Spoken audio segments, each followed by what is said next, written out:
आज बाबा साहब की पुण्यतिथि है। मैं बार बार कहता हूँ 21वीं सदी डॉक्टर अंबेडकर की सदी होगी। वो तमाम लोग जो एक दौर में उनसे सहमत नहीं थे, आज सब उनको याद कर रहे हैं, क्योंकि उनका संविधान भारत को मजबूत बनाता है। और आज साबित हो गया है कि डॉक्टर अंबेडकर के अलावा इस देश में सबसे बड़ा राष्ट्र, उनसे बड़ा कोई राष्ट्रवादी नहीं था जिन्होंने देश को मुकम्मल देश बनाया। के.पी. चौधरी साहब हैं मेरे साथ, दिल्ली में इन्होंने उनको माल्यार्पण किया है, श्रद्धांजलि दी है। और क्या बाबा साहब का जो सपना था, जिस तरह के भारत का वो सपना देख रहे थे, वो पूरा हो रहा है। और क्या करना है उसके और उस सपने को पूरा करने के लिए क्या करना होगा, और ख़ासकर SC ST OBC minority Bahujan Samaj की क्या जिम्मेदारी है। मैं आपको बता दूं, आज प्रधानमंत्री से लेकर राष्ट्रपति से लेकर तमाम CM और दुनिया भर में उनको याद किया जा रहा है, क्योंकि वो सिंबल ऑफ नॉलेज है। बहुजन समाज को फ़ख्र भी होगा, लेकिन दुख का दिन है कि आज ही के दिन वो परिनिर्वाण को प्राप्त हुए थे। अब उनका आगे कैसे कारवा बढ़ेगा, इसी पर बात करेंगे। चौधरी साहब, आज हम लोग के लिए दुख का दिन है कि आज उनका परिनिर्वाण हुआ था, लेकिन एक खुशी भी होती है कि बाबा साहब को पूरी दुनिया अब श्रद्धांजलि दे रही है, याद कर रहा है। कहाँ तक पहुँचा है उनका आंदोलन, और अब क्या करने की ज़रूरत है, क्योंकि आप लोग अब तक संविधान को ठीक से नहीं लागू किया गया। जो रिजर्वेशन था, जिसको हम लोग भागीदारी कहते हैं, जिसको पार्टिसिपेशन कहते हैं, वो भी इम्प्लीमेंट नहीं। उसके बाद भी कम से कम 50 करोड़ लोग के जीवन में बदलाव तो आया है, और उसके तो आप उदाहरण हैं। कैसे देखते हैं और आगे क्या करने की ज़रूरत है? देखिए, सबसे पहले तो मैं आज परम पूज्य बाबा साहब डॉक्टर भीमराव अंबेडकर जी के परिनिर्वाण दिवस पर उनको अपनी श्रद्धांजलि अर्पित करता हूं। और निश्चित रूप से आज का दिन हमारे समाज के लिए, बहुजनों के लिए, इस देश के लिए और ये पूरी दुनिया के लिए एक दुख का दिन इसलिए है कि आज बाबा साहब अम्बेडकर का देहावसान हुआ। लेकिन बाबा साहब अम्बेडकर आज भी हमारे बीच में 24 घंटे विराजमान रहते हैं। उनके विचार, उनका मार्गदर्शन, उनका लिटरेचर, उनकी शिक्षाएं आज भी हमारे जीवन में हर पल और हर क्षण हमारी मदद करती। पूरे विश्व के पटल पर अगर नज़र डालते हैं तो देखने में आता है कि पूरा विश्व डॉक्टर BR अम्बेडकर को सिंबल ऑफ नॉलेज के नाम से आज जानता है, मानता है। उन पर पूरी वर्ल्ड में शोध चल रहे हैं उनकी योग्यता के बारे में, उनके विचार के बारे में, उनका जो चिंतन था, उनकी जो अप्रोच थी, उन इन सब चीज़ों को लेकर के पूरा विश्व आज उनको बड़े सम्मान की दृष्टि से देखता है। आज बड़ी खुशी की बात यह है कि आज भारत के अंदर 6 दिसंबर के दिन एक पहल आज हुई है। और आज एक कार्यक्रम जो इंदिरा गांधी कला केंद्र जो कि इंडिया गेट पर है, उसमें RSS के जो राष्ट्रीय कार्यकारिणी सदस्य हैं इंद्रेश कुमार जी, उन्होंने एक पुस्तक का विमोचन किया है 6 दिसंबर के इस अवसर पर। इसमें उन्होंने कहा है कि बाबा साहब अम्बेडकर छुआछूत मुक्त एक समरस भारत की कल्पना करते थे, और उन्हीं से प्रेरणा लेकर के, उनसे प्रेरित होकर के मैंने आज ये पुस्तक लिखी है। और उन्होंने आज एक और बड़ी बात कही कि बाबा साहब अम्बेडकर एक अखंड भारत की कल्पना करते थे, एक जाति विहीन भारत की कल्पना करते थे। उनकी सोच थी कि हम सब बराबर हैं। उन्होंने संविधान में सबको बराबर प्रावधान, उन सबके लिए बराबर प्रावधान बनाए बाबा साहब अम्बेडकर ने। तो उन्होंने कहा कि जो लोग भारत में रहते हैं, जो लोग जातिवाद के चलते, उन्होंने कहा कि देश के कितने टुकड़े हो गए। हम लोग, पाकिस्तान भी हमारे पास था, बांग्लादेश भी हमारे पास था, आगे तुर्किस्तान भी हमारे, बहुत सारे कंट्रीज भारत का हिस्सा हुआ करते थे। लेकिन इस जातिवाद के चलते हुए बहुत सारे मंदिर तोड़ दिए गए, बहुत सारी महिलाएं मार दी गईं, बहुत सारी हत्याएं हुई, बहुत सारे देश पर आक्रमण हुए, 2-2, 3-3 बार देश गुलाम हुआ।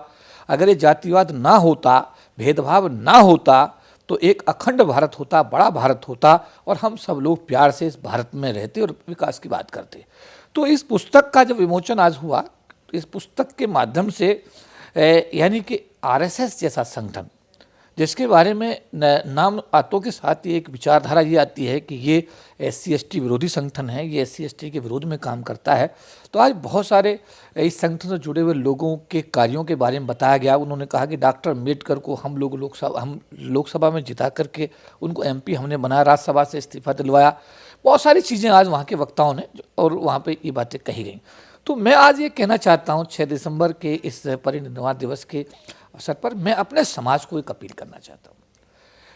देखिए, आप लोग दूसरों की जिम्मेदारी तय करने की बजाय अगर हम सब लोग अपनी अपनी जिम्मेदारी तय करें, बाबा साहब अम्बेडकर ने जो कहा है, जो उनकी शिक्षा है, उनको अपने जीवन में उतारें, हम लोग आपस में एक दूसरे से प्यार करें, एक दूसरे को सहयोग करें, एक दूसरे के सुख दुख में खड़े होने की सोच पैदा करें, एक दूसरे का क्रिटिसिज्म बंद करें, तो मुझे लगता है कि सबसे पहले तो हम एक सशक्त जो बहुजन समाज जिसकी हम बात कर रहे हैं, SC ST की सबसे पहले बात करते हैं, तो SC ST एक सशक्त समाज बने। उसके बाद OBC समाज को भी साथ में आने का अगर एक मौका मिले और एक कोशिश हो तो एक OBC समाज भी आए, माइनॉरिटी समाज भी इस देश के अंदर 2म दर्जे का ही नागरिक माना जाता है। तो ये जो डिप्राइव्ड क्लासेज हैं, SC ST OBC माइनॉरिटीज़, ये सब लोग इकट्ठे हों, एकजुट हों, एक साथ आएँ, आपस में प्यार करें, एक दूसरे के साथ खड़े हों और एक मैं कहूँगा कि एक सशक्त भारत के निर्माण में हमारी एक बहुत बड़ी भूमिका हम कर सकते हैं। अब जैसा कि आज एक शुरुआत हुई कि छुआछूत मुक्त समरस भारत के नाम से पुस्तक आज आई है और इस पर विचार किया है, RSS जैसे संगठन ने विचार किया है।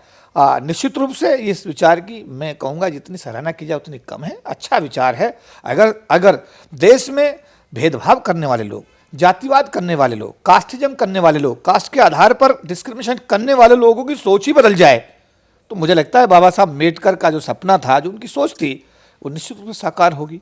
तो मैं आज यही कहूँगा अपने समाज के लोगों से कि आप सब लोग बाकी सब चीज़ों को अपने तरीके से जिस तरह कर रहे हैं वो करते रहें, लेकिन अपने बच्चों को स्कूल ज़रूर भेजें, उनको पढ़ाने की ज़रूर कोशिश करें। आप लोग खुद बाबा साहब की जो प्रतिज्ञा उनको अपने जीवन में उतारें, बाबा साहब के मिशन को समझें, उसको पढ़ें। और मैं कहूँगा कि मेरे समाज के लोग लेखन के क्षेत्र में नहीं हैं, उन लोगों को मैं ये भी कहूँगा कि जो लोग राजनीति कर रहे हैं वो राजनीति करें, जो लोग सरकार की नौकरी में काम करें, लेकिन हमारे एक वर्ग को जिसको हम बुद्धिजीवी वर्ग कहेंगे, जिसको चिंतनशील वर्ग कहेंगे, हम ये कह सकते हैं कि दूसरे समाज के लोगों से हम सीख ले सकते हैं। उनसे सीख ले करके एक चिंतनशील जो हमारा जो समझ नहीं पाता समाज है, उसकी स्थापना भी हमको इसलिए करनी चाहिए कि वो चिंतन करे, दिन रात सोचे, समाज के अपलिफ्टमेंट की बात करे। क्योंकि अब फिलहाल जो हालात हैं, डॉक्टर अम्बेडकर का जो सपना था वो समाज में बराबरी लाना चाहते थे, भारत में सबको बराबर अधिकार दे कर गए हैं। संविधान में प्रावधानों को लागू करने की बात समय समय पर होती रहती है, संविधान लागू होता नहीं है, ये भी बात सही है। थाने में जाए तो रिपोर्ट लिखी जाती नहीं है, बहुत सारी चीज़ें हैं। सरकार की नौकरी में डिस्क्रिमिनेशन छिपे हुए नहीं है। ये सारी चीज़ें हैं कि हमारी सामाजिक शक्ति, हमारी सामाजिक एकता, एकजुटता इस समस्या के समाधान में एक मुख्य कारक बन के आ सकती है। साथ साथ आज इस तरह की एक पुस्तक आई है, जैसे विमोचन हुआ है, अगर सामान्य जाति के लोगों की भी सोच में तब्दीली आती है, वो लोग भी अपनी गलती का सुधार करते हैं और भारत के संविधान का आदर करते हुए, बाबा साहब अम्बेडकर का संविधान का आदर करते हुए, बाबा साहब अम्बेडकर की भावनाओं का आदर करते हुए उनकी सोच को अगर जीवन में उतारते हैं और सारे देश में सब लोग प्यार से रहें, बिना भेदभाव के रहें, बिना जातिवाद के आधार पर जो रोज़ ज्यादतियाँ हो रही हैं, अगर उनका परित्याग होता है, उनमें कमी आती है या वो रुकती हैं, तो एक अच्छा भारत बनेगा। हमारे भारत में एक अच्छा स्वास्थ्यपूर्ण वातावरण बनेगा और एक वृहत जो भारत की कल्पना की जा रही है, एक वृहत भारत की कल्पना हम लोग कर सकते हैं। एक बदलाव, उसी बदलाव की बात कर, अब देखिए योगी आदित्यनाथ हो या प्रधानमंत्री हो, ये तमाम लोग बियॉन्ड द पार्टी लाइन, सब लोग उनको आज ट्रिब्यूट कर रहे हैं, उनको याद कर रहे हैं, उनको श्रद्धांजलि दे रहे हैं। तो क्या बहुजन समाज को अब क्रिटिसिज्म से, जो बाबा साहब ने कहा था कि राजनीतिक भागीदारी, इस पर सोचनी चाहिए और आरक्षण के अलावा भी तमाम बड़े पदों पर उनको जाने के लिए दूसरे बहुजनों को साथ देना चाहिए और आलोचना से हटकर कंधे से कंधा मिलाकर चलते, ये बात कहना चाह रहे हैं? देखिए, मेरा कहना यह है कि मेरा समाज बाबा साहब अम्बेडकर द्वारा दिए गए 22.5% के आरक्षण में सरकार की नौकरियों में आने की वजह से गरीबी की रेखा से ऊपर आया। इसीलिए उनके शरीर पर कपड़े आए, इसीलिए वो पक्के घरों में कच्चे घरों से पहुंचे, इसीलिए उनके पास में साइकिल, स्कूटर, कार आए। ये एक मुख्य कारक बनकर के सामने आया।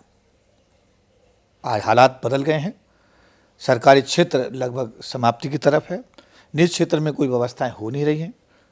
तो हमें हमारे समाज को उद्योग धंधों के क्षेत्र में, कृषि के क्षेत्र में और जो भी क्षेत्र इस भारत के अंदर जो भी रोजगार के अवसर जहाँ भी, क्योंकि मैं अपने समाज को एक अपील करना चाहता हूँ। याद करें, भारत का पार्टीशन 1947 पाकिस्तान का बनना हुआ, पाकिस्तान से बहुत सारे लोग शरणार्थी के रूप में भारत में आए। उनके पास में ना घर था, ना कपड़े थे, कुछ नहीं था, लेकिन उन्होंने पिछले 60-70 साल के अंदर अपने आप को इस भारत में इस स्थिति में पहुंचा दिया कि वो अनुसूचित जाति जनजाति समाज से बहुत आगे निकल गए।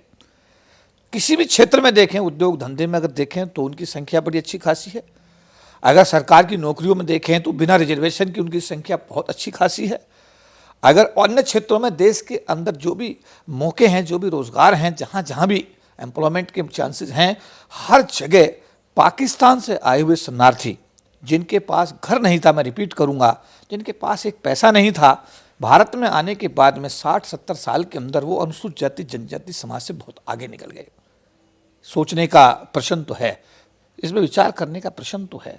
रिजर्वेशन हमको मिला है, रिजर्वेशन के माध्यम से ही हम लोग गरीबी की रेखा से ऊपर आए, क्योंकि एग्रीकल्चर लैंड हमारे पास नहीं, उद्योग धंधों में हमारी भागीदारी बिल्कुल नहीं है। तो मैं चाहूँगा कि अन्य विकल्प जो एक उद्योग धंधे के रूप में देखा जा सकता है, चाहे छोटा हो या बड़ा हो, और अन्य विकल्प जो भी बन सकते हैं देश में, हमें उन सब पे विचार करना पड़ेगा।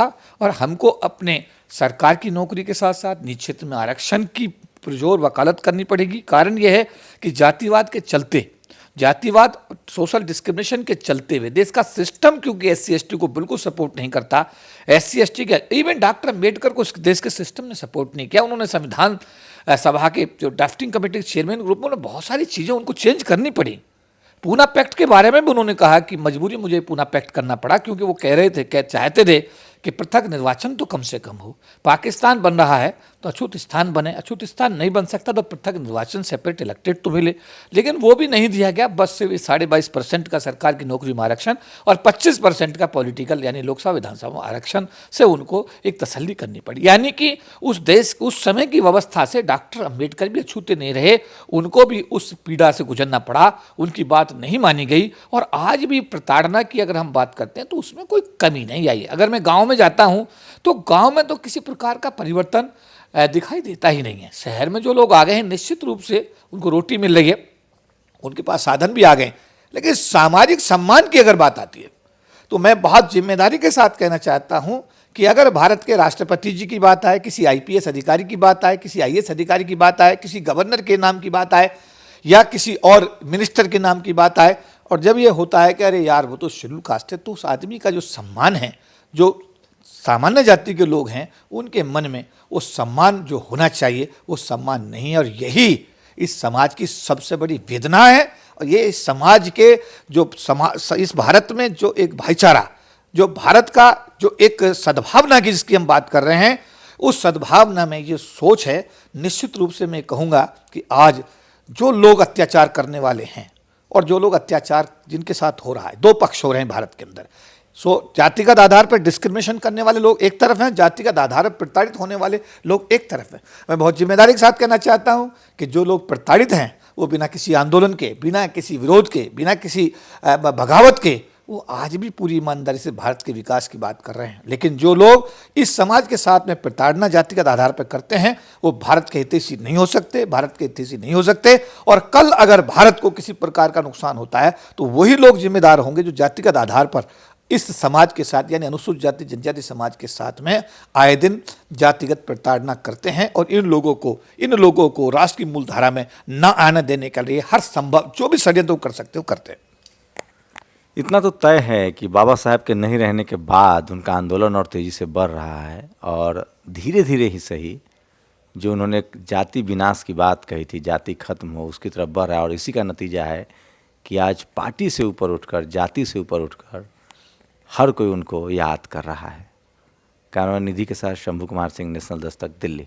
नेशनल दस्तक की आपसे गुजारिश है कि अगर इसको बचाना चाहते हैं तो नेशनल दस्तक को सब्सक्राइब करने के लिए रेड कलर के सब्सक्राइब बटन को दबाएं, फिर बेल आइकन की घंटी दबाएं। नेशनल दस्तक को बचाने के लिए बहुत जरूरी है कि हर खबर को शेयर करें, लाइक करें, कमेंट जरूर करें।